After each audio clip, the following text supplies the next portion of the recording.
Ma belle-sœur a essayé de prendre possession de notre maison quand elle a découvert que j'étais enceinte. Elle a fini par blesser sa propre mère et fait maintenant face à une ordonnance restrictive. Je m'appelle Samantha, j'ai 29 ans, et je suis mariée à Clyde, 31 ans, depuis 3 ans. Nous nous sommes rencontrés il y a 6 ans lors d'un barbecue chez des amis communs, et c'était comme une scène sortie d'une comédie romantique. Il a renversé son verre sur moi, je l'ai pris à la rigolade et nous avons fini par discuter pendant des heures. Nous sommes sortis ensemble pendant 3 ans avant de nous marier, et ces années ont été parmi les plus heureuses de ma vie. Clyde est tout ce que j'aurais pu espérer chez un partenaire, gentil, soutenant, et nous partageons une compréhension profonde que je n'ai jamais expérimentée avec quelqu'un d'autre. Nous travaillons tous les deux à temps plein. Je suis graphiste dans une agence de publicité locale, et Clyde est professeur d'histoire dans un lycée. Nos soirées ensemble sont précieuses pour nous. Nous cuisinons généralement ensemble, en expérimentant de nouvelles recettes que nous trouvons en ligne, puis nous nous installons pour regarder nos émissions préférées. C'est une routine simple, mais c'est la nôtre et je l'adore. Quand nous nous sommes mariés, nous avons fait face à un dilemme concernant l'endroit où vivre. Nous avions loué un petit appartement, mais nous voulions quelque chose de plus permanent. C'est alors que Clyde a suggéré que nous emménagions dans sa maison d'enfance. Son père, Robert, était décédé d'un cancer il y a 5 ans, et sa mère, Eileen, âgée de 58 ans, vivait seule dans une grande maison à 2 étages. Au début, j'étais réticente, emménager avec ses beaux-parents peut être compliqué, et je m'inquiétais de la vie privée et des limites. Mais quand Clyde m'a expliqué la situation, cela a commencé à avoir du sens.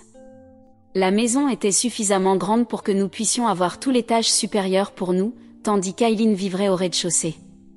Cela semblait être une situation gagnant-gagnant, nous aurions notre propre espace, Eileen aurait de la compagnie, et nous pourrions économiser de l'argent pour notre avenir. Eileen est une femme douce qui se tient généralement à l'écart. Elle est bibliothécaire à la retraite et passe la plupart de son temps à lire ou à s'occuper de son jardin. Lorsque nous avons emménagé, elle a clairement indiqué qu'elle respecterait notre intimité et n'interférerait pas dans nos vies. Elle a même plaisanté en disant qu'elle pourrait installer une cloche en bas des escaliers pour que nous sachions quand elle montait, bien que nous l'ayons assuré que ce n'était pas nécessaire. Pendant les premiers mois, tout était parfait. Nous nous sommes installés dans une routine confortable. Clyde et moi partions tôt pour le travail, croisant souvent Eileen dans la cuisine alors qu'elle préparait son thé du matin. Nous discutions brièvement avant de partir. Le soir, nous dînions parfois tous ensemble, partageant des histoires de notre journée. J'avais l'impression que nous construisions une véritable dynamique familiale. Mais ensuite, la sœur de Clyde, Rachel, âgée de 33 ans, a commencé à causer des problèmes. Rachel et Clyde avaient toujours été proches en grandissant, malgré leur différence d'âge de 2 ans. Clyde me racontait souvent des histoires sur leurs aventures d'enfance et sur la façon dont Rachel avait toujours été protectrice envers lui. J'avais hâte de construire une relation avec elle lorsque Clyde nous a présentés pour la première fois, espérant trouver la sœur que je n'avais jamais eue. Cependant, dès le premier jour, Rachel a été froide et distante envers moi. Au début, je pensais qu'elle était peut-être timide ou qu'elle avait besoin de temps pour s'habituer à moi, mais avec le temps, il est devenu évident que Rachel ne m'aimait tout simplement pas. Elle faisait des commentaires sarcastiques sur mes vêtements ou mon travail, toujours avec un sourire doux qui rendait difficile de la confronter sans paraître hypersensible. Rachel est mariée à Tom, âgé de 35 ans, et ils ont 2 enfants, un garçon de 7 ans et une fille de 5 ans. Ils vivent à environ 20 minutes dans un agréable quartier de banlieue. Malgré sa propre famille, Rachel rend visite à sa mère presque tous les jours. Au début, je trouvais cela mignon qu'elle soit si proche d'Eileen, mais j'ai vite réalisé que les visites de Rachel avaient plus à voir avec le fait de nous surveiller et d'essayer de contrôler ce qui se passe dans la maison. Un jour, environ 6 mois après notre emménagement, je suis rentrée plus tôt du travail parce que je ne me sentais pas bien. J'ai été surprise de trouver Rachel dans notre partie de la maison, en train de fouiller dans nos affaires. Quand je lui ai demandé ce qu'elle faisait, elle a affirmé qu'elle cherchait un vieil album photo de famille. Je savais que ce n'était pas vrai, car Clyde et moi avions déjà passé en revue toutes les vieilles photos lorsque nous avions emménagé, les organisant soigneusement sur l'étagère du salon en bas. Cet incident a conduit à notre première grande confrontation. Rachel a commencé à critiquer la façon dont nous gardions notre espace, disant qu'il était en désordre et que je ne savais clairement pas comment entretenir une maison. J'étais blessée et en colère, mais j'ai essayé de garder mon calme. Je lui ai simplement dit que nous travaillions tous les deux à temps plein et que nous faisions de notre mieux pour garder tout propre quand nous le pouvions. Cela a semblé mettre Rachel en colère. Elle a commencé à crier que j'étais paresseuse et que je ne méritais pas de vivre dans sa maison familiale. Elle est même allée jusqu'à dire que Clyde finirait par voir combien j'étais inutile et me mettrait dehors. J'étais choquée et blessée par ces paroles. J'avais toujours essayé d'être gentille et respectueuse avec Rachel, même lorsqu'elle était froide avec moi. Entendre ces mots m'a donné l'impression de recevoir une gifle. Quand j'ai raconté l'incident à Clyde ce soir-là, il était furieux. Il ne pouvait pas croire que sa sœur se comporte de cette manière. Le lendemain, il a confronté Rachel lorsqu'elle est venue rendre visite à Aileen. Rachel a tenté de nier, affirmant que j'exagérais, mais Clyde ne l'a pas cru. Il a clairement indiqué que si elle ne pouvait pas me respecter, elle n'était pas la bienvenue dans notre partie de la maison. Cela n'a fait que rendre Rachel plus déterminée à causer des problèmes. Elle a commencé à répandre des rumeurs sur moi parmi les autres membres de la famille. Elle racontait à leur tante et oncle que j'essayais de séparer Clyde de sa famille, que je le changeais et le montais contre eux. C'était frustrant et douloureux, surtout parce que j'avais toujours essayé d'être respectueuse et gentille avec tout le monde dans la famille de Clyde. Les choses ont atteint un point critique lors de Thanksgiving l'année dernière. Nous organisions le dîner pour nos deux familles et j'avais passé des jours à préparer tout. Je voulais que tout soit parfait, espérant qu'une agréable réunion de famille pourrait aider à apaiser les choses avec Rachel. J'avais même demandé à Aileen certaines de leurs recettes familiales à inclure dans le repas. Le jour de Thanksgiving, tout se passait bien jusqu'à ce que Rachel arrive avec 3 de ses amis. Nous ne les avions pas invités et il n'y avait pas assez de nourriture pour des invités supplémentaires. Lorsque je lui ai expliqué cela poliment, Rachel a explosé, m'accusant d'être égoïste et peu accueillante. La dispute qui a suivi a été intense. Rachel a crié que j'essayais de prendre le contrôle de la famille et de la laisser de côté. Elle m'a même accusé de manipuler Aileen pour la monter contre elle. J'étais en larmes et Clyde était furieux. Il a fini par demander à Rachel et à ses amis de partir, ce qui n'a fait que la rendre plus furieuse. Après cet incident, Rachel a commencé à exiger que nous vendions la maison et partagions les bénéfices. Elle affirmait qu'il n'était pas juste que nous vivions ici sans payer de loyer, tandis qu'elle devait payer pour sa propre maison. Nous lui avons expliqué que nous contribuions aux dépenses du ménage et aidions à prendre soin d'Aileen, mais Rachel n'a pas voulu écouter. Elle semblait convaincue que je profitais d'une manière ou d'une autre de la situation. La situation est devenue insupportable. Rachel continue de répandre des mensonges sur moi et essaie de monter Aileen contre nous. Elle a même commencé à se présenter à mon travail, provoquant des scènes qui m'ont embarrassée devant mes collègues. La semaine dernière, mon patron m'a pris à part pour me demander si tout allait bien à la maison, ce qui était humiliant. Clyde et moi avons discuté de déménager, mais nous ne voulons pas laisser Aileen seule, et nous aimons cette maison. Ce n'est pas seulement une maison pour nous, elle est remplie de souvenirs du père de Clyde, et nous avons créé nos propres souvenirs ici au cours des dernières années. L'idée de partir à cause du comportement de Rachel ressemble à une défaite. Je ne sais pas quoi faire. J'ai tout essayé pour faire la paix avec Rachel. Je l'ai invitée à prendre un café pour essayer de parler des choses, je lui ai envoyé des cadeaux de Noël et d'anniversaire attentionnés, et je me suis même proposé pour garder ses enfants afin d'essayer de créer une relation. Mais rien ne semble fonctionner. Elle semble déterminée à me détester quoi que je fasse. Clyde est incroyablement compréhensif, mais je peux voir combien ce conflit familial le pèse. Il est déchiré entre son amour pour moi et son lien avec sa sœur. Je ne veux pas être la cause d'une rupture entre eux, mais je ne peux pas non plus continuer à vivre sous cette attaque constante. Aileen a essayé de rester neutre dans tout cela, ce qui, d'une certaine manière, rend les choses pires. Je comprends qu'elle ne veuille pas prendre parti entre ses enfants, mais son silence ressemble parfois à une approbation tacite du comportement de Rachel. Clyde a suggéré une thérapie familiale, mais Rachel refuse d'y participer, affirmant que c'est moi qui ai besoin d'aide, pas elle. J'aime Clyde plus que tout, et je veux que cela fonctionne, mais je commence à me demander si c'est même possible avec Rachel dans les parages. Quelqu'un a-t-il déjà vécu une situation similaire avec ses beaux-parents? Comment avez-vous géré cela? Je cherche des conseils sur la façon d'améliorer cette situation sans détruire complètement ma relation avec la famille de Clyde. J'ai peur que si quelque chose ne change pas bientôt, cela va irrémédiablement endommager mon mariage, et c'est la dernière chose que je veux. Mise à jour 1. Cela fait environ 2 mois depuis ma dernière publication, et beaucoup de choses se sont passées. Tout d'abord, je tiens à remercier tout le monde pour leurs commentaires de soutien et leurs conseils. Cela m'a vraiment aidé à prendre du recul par rapport à la situation et m'a donné le courage de prendre des mesures. Après de nombreuses discussions, Clyde et moi avons décidé de prendre une approche plus proactive pour gérer Rachel. Nous avons réalisé qu'essayer de l'apaiser ou d'ignorer le problème ne fonctionnait pas, et qu'il était temps de s'attaquer au problème de front. Nous avons commencé par nous asseoir avec Aileen et avoir une conversation honnête sur tout ce qui s'était passé. À notre surprise, Aileen était plus au courant de la situation que nous ne le pensions. Elle a admis que Rachel se plaignait de moi depuis des mois, mais elle ne croyait pas la plupart de ce que disait Rachel. Aileen a confessé qu'elle se sentait coincée entre les deux et ne savait pas comment gérer la situation sans bouleverser l'un de ses enfants. Elle a également révélé quelque chose qui a jeté une nouvelle lumière sur le comportement de Rachel. Apparemment, Rachel avait toujours eu du mal avec les changements et avait eu du mal lorsque Clyde était parti pour l'université. Aileen soupçonnait que les problèmes de Rachel avec moi provenaient d'une peur de perdre sa place dans la famille. Cette conversation avec Aileen a été un tournant. Elle a suggéré que nous organisions une réunion familiale pour mettre les choses à plat.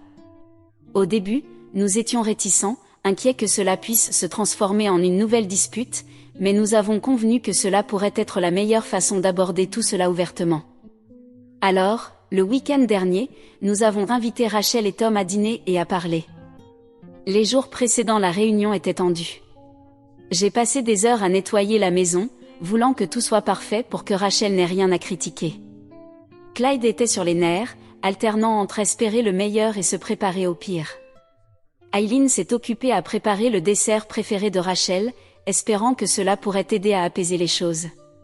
Quand Rachel et Tom sont arrivés, l'atmosphère était chargée de tension. Nous avons fait de la conversation légère pendant le dîner, évitant tous l'éléphant dans la pièce. Enfin, après avoir terminé de manger, Clyde a pris la parole et a suggéré que nous passions au salon pour parler. La conversation a commencé avec tension.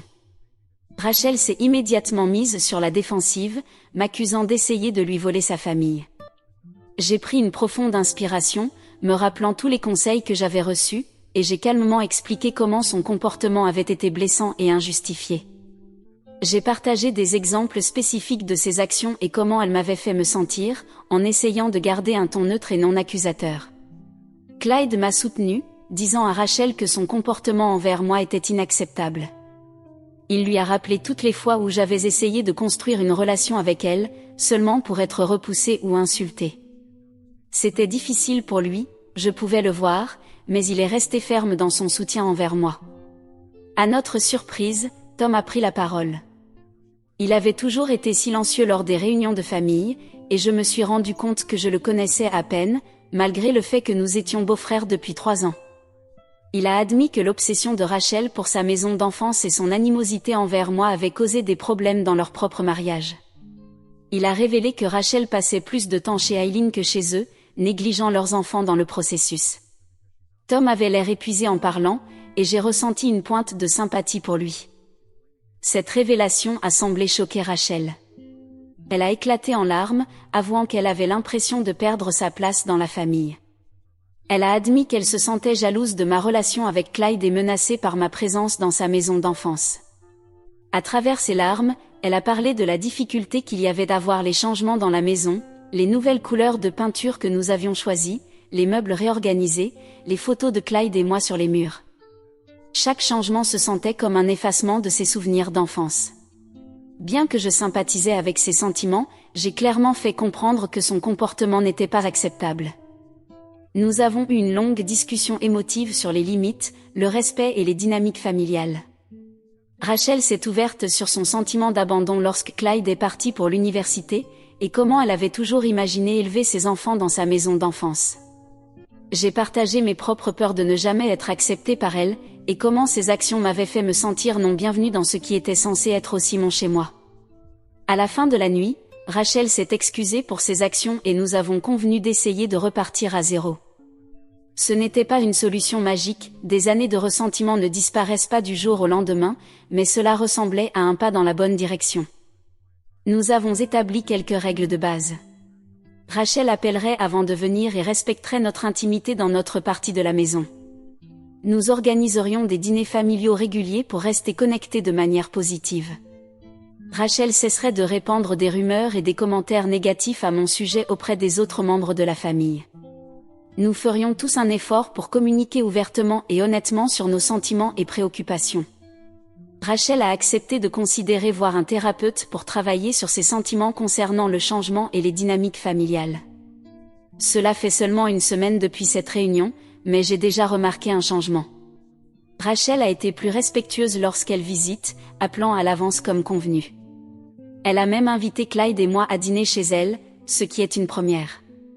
Le dîner était un peu gênant, mais c'était agréable de voir Rachel faire un effort.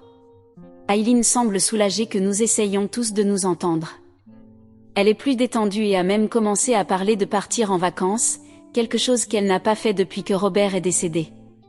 Je pense qu'elle se sent moins sous pression pour être la médiatrice maintenant que nous communiquons tous mieux. Clyde et moi avons eu plusieurs longues conversations depuis la réunion familiale. Il a exprimé de la culpabilité de ne pas avoir réalisé à quel point les problèmes de Rachel étaient profonds, et de ne pas m'avoir défendu plus tôt. Nous travaillons là-dessus ensemble, et si quelque chose, toute cette épreuve nous a rapprochés. Je suis prudemment optimiste quant à ce nouveau développement. Je sais qu'il faudra du temps pour reconstruire la confiance et créer une relation vraiment positive avec Rachel. Il y a des moments où je me sens encore sur la défensive autour d'elle, attendant que quelque chose de mauvais arrive, mais j'essaie d'aborder nos interactions avec un esprit et un cœur ouverts. Nous prévoyons une sortie familiale le week-end prochain, un pique-nique dans le parc où Clyde et Rachel jouaient lorsqu'ils étaient enfants. C'était l'idée de Rachel et je choisis de voir cela comme un signe positif. Je suis nerveuse, mais pleine d'espoir. Je vous tiendrai au courant de l'évolution des choses. Merci encore pour tout votre soutien et vos conseils. Cela a été un voyage difficile, mais j'espère que nous sommes sur la voie de devenir une véritable famille. Mise à jour 2. Cela fait environ 3 mois depuis ma dernière mise à jour, et j'aimerais avoir de meilleures nouvelles à partager. Au début, les choses semblaient s'améliorer avec Rachel. Elle respectait nos limites et nous avons même eu quelques dîners familiaux agréables ensemble. Le pique-nique dont j'ai parlé dans ma dernière mise à jour s'est étonnamment bien passé. Rachel a partagé des histoires amusantes sur ses bêtises d'enfance avec Clyde, et pour la première fois, j'ai eu l'impression de voir la sœur dont Clyde m'avait toujours parlé. Cependant, il y a environ un mois, tout a pris une tournure pour le pire. Cela a commencé lorsque Clyde et moi avons annoncé que nous attendions notre premier enfant. Nous avions essayé d'avoir un bébé pendant un certain temps et nous étions ravis lorsque nous avons enfin eu un test positif. Nous avons décidé de partager la nouvelle lors d'un dîner familial, pensant que tout le monde serait heureux pour nous. Aileen était immédiatement ravie, parlant de tricoter des chaussons et de planifier une chambre de bébé dans la chambre d'amis en bas. Mais la réaction de Rachel a été inattendue. Au début, elle nous a félicités avec un sourire crispé, mais au fil des jours, son comportement est devenu de plus en plus erratique. Elle a commencé à se présenter à la maison sans prévenir, souvent à des heures inappropriées. Un soir, elle a sonné à la porte à 11 heures du soir, disant qu'elle avait fait un cauchemar et qu'elle devait voir comment allait Aileen. Une autre fois, elle est apparue à 6 heures du matin un samedi, disant qu'elle était dans le quartier et qu'elle pensait s'arrêter pour le petit déjeuner. Quand nous l'avons confrontée, elle a affirmé qu'elle vérifiait simplement comment allait maman, bien qu'Aileen soit parfaitement bien. Les choses se sont aggravées lorsque Rachel a commencé à réorganiser des choses dans notre partie de la maison.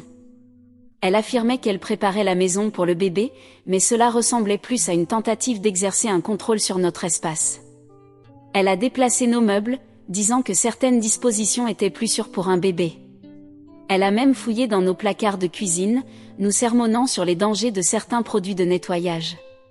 Quand je lui ai demandé d'arrêter, elle m'a accusée d'être ingrate et hormonale. Elle a dit qu'elle essayait simplement d'aider et que je ne savais clairement rien sur l'éducation des enfants. C'était comme si tout le progrès que nous avions fait au cours des derniers mois avait disparu du jour au lendemain. La goutte d'eau qui a fait déborder le vase est arrivée la semaine dernière. Je suis rentrée plus tôt du travail à cause de nausées matinales et j'ai trouvé Rachel dans notre chambre, en train de fouiller dans notre placard. Elle a affirmé qu'elle cherchait des vieux vêtements de bébé qu'elle pensait qu'Aileen avait stockés là, mais je savais que ce n'était pas vrai. Nous avions déjà tout passé en revue lorsque nous avions emménagé. Je lui ai demandé de partir, essayant de rester calme malgré ma frustration croissante, mais au lieu de partir, elle est devenue hystérique. Elle a commencé à crier que c'était la maison de sa famille et que je n'avais pas le droit de la mettre dehors. Elle est même allée jusqu'à dire qu'elle devrait être celle qui a un bébé dans cette maison, pas moi. Elle a hurlé sur le fait qu'elle avait grandi ici, qu'elle avait toujours imaginé élever ses enfants dans cette maison, et qu'il était injuste que je prenne le contrôle de sa maison familiale. Clyde est rentré au milieu de cette confrontation et était furieux. Il a fermement dit à Rachel de partir et de ne pas revenir tant qu'elle ne pouvait pas respecter notre intimité et nos limites. Rachel est partie en larmes, mais pas avant de nous avertir que nous le regretterions. Depuis lors, Rachel appelle constamment Aileen, essayant de la monter contre nous. Elle raconte à Aileen que nous la repoussons hors de la famille, que nous ne voulons pas qu'elle soit impliquée dans la vie du bébé. Elle a également publié des commentaires passifs-agressifs sur les réseaux sociaux sur les fausses familles et les briseurs de foyer. Aileen est à nouveau prise au milieu, déchirée entre son amour pour tous ses enfants, y compris celui qui est en route. Elle essaie de jouer les médiatrices, mais il est clair que le stress affecte sa santé. Clyde et moi sommes préoccupés par l'effet que tout ce drame a sur elle. Clyde et moi sommes perdus. Nous aimons cette maison et ne voulons pas laisser Aileen, mais nous envisageons sérieusement de déménager pour le bien de notre santé mentale et de notre enfant à naître. Nous sommes inquiets du stress que cela cause au bébé et nous ne voulons pas que notre enfant grandisse dans un environnement aussi toxique. Nous prévoyons d'avoir une autre conversation avec Aileen au sujet de la situation. Nous espérons qu'elle comprendra et peut-être qu'elle envisagera de demander à Rachel de chercher une aide professionnelle. Le comportement de Rachel semble avoir escaladé au-delà d'une simple rivalité fraternelle ou d'une peur du changement. Nous craignons qu'il y ait des problèmes plus profonds en jeu. Si les choses ne s'améliorent pas, nous devrons peut-être prendre la difficile décision de déménager. L'idée nous brise le cœur. Nous aimons cette maison et la vie que nous avons construite ici, mais notre bébé doit maintenant être notre priorité. Je vous tiendrai au courant lorsque nous aurons plus de nouvelles. Merci à tous pour votre soutien continu pendant cette période difficile. Mise à jour 3. Cela fait 6 semaines depuis ma dernière mise à jour et beaucoup de choses ont changé. Je suis maintenant enceinte de 20 semaines et nous avons récemment découvert que nous attendons une petite fille. Malgré la joie de cette nouvelle, la situation avec Rachel a continué de se détériorer. Après notre dernière confrontation, le comportement de Rachel est devenu encore plus erratique. Elle a commencé à nous envoyer de longs courriels en pleine nuit, alternant entre excuses et accusations. Un moment, elle nous suppliait de la pardonner, et l'instant d'après, elle me blâmait pour avoir ruiné sa famille. Elle se présentait sur nos lieux de travail, provoquant des scènes et nous embarrassant devant nos collègues. Mon patron a dû lui demander de partir 2 fois, et j'étais mortifiée. Le point de rupture est survenu il y a 2 semaines. Clyde et moi sommes rentrés d'un rendez-vous chez le médecin où nous avions eu notre échographie des 20 semaines. Nous étions impatients de partager les photos de l'échographie avec Aileen, mais lorsque nous sommes entrés, nous avons trouvé Rachel dans notre cuisine, en train de préparer le dîner comme si de rien n'était. Aileen était assise à la table, ayant l'air mal à l'aise. Lorsque nous avons demandé ce qui se passait, Rachel a annoncé qu'elle avait décidé de revenir vivre ici pour aider à s'occuper de maman et du bébé. Nous étions sous le choc. Clyde a immédiatement dit à Rachel que cela n'allait pas se passer, mais elle a refusé d'écouter. Elle a commencé à râler sur le fait que c'était la maison de sa famille et qu'elle avait plus de droit d'y être que moi. Dans le feu de l'action, elle a laissé échapper qu'elle prévoyait de revenir vivre ici depuis des semaines et qu'elle avait déjà commencé à déplacer certaines de ses affaires dans le sous-sol. C'est alors qu'Aileen a finalement parlé. Elle a admis que Rachel l'avait poussée à accepter cet arrangement, allant même jusqu'à menacer de couper les contacts si Aileen ne se conformait pas. Aileen avait eu trop peur de perdre sa fille pour dire non, mais elle était clairement bouleversée par toute la situation. Voir à quel point sa mère était bouleversée a semblé faire réagir Clyde. Avec calme mais fermeté, il a dit à Rachel qu'elle devait partir immédiatement ou il appellerait la police. Rachel a explosé, criant et jetant des objets. Dans sa rage, elle a accidentellement renversé Aileen, qui est tombée et s'est cognée la tête contre le comptoir de la cuisine. Les heures qui ont suivi ont été un tourbillon d'ambulances, de police et de salles d'attente d'hôpital.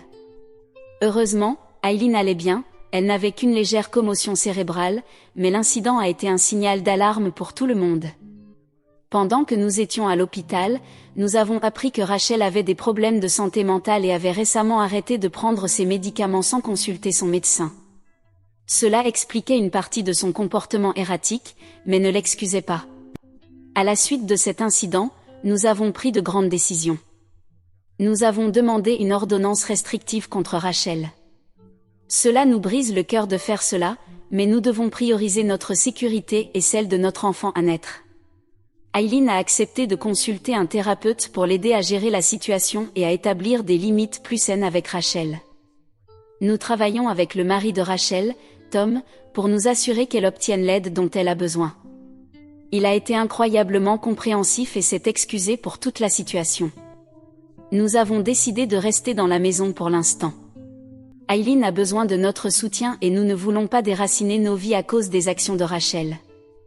Nous sommes en train de convertir le sous-sol en un petit appartement pour Aileen, lui donnant plus d'indépendance tout en la gardant proche. Cela a été des mois difficiles, mais nous espérons que ces changements mèneront à un avenir plus paisible. Nous nous concentrons sur la préparation de l'arrivée de notre fille et sur la création d'un foyer aimant et stable pour elle. Merci à tous pour votre soutien tout au long de ce difficile parcours.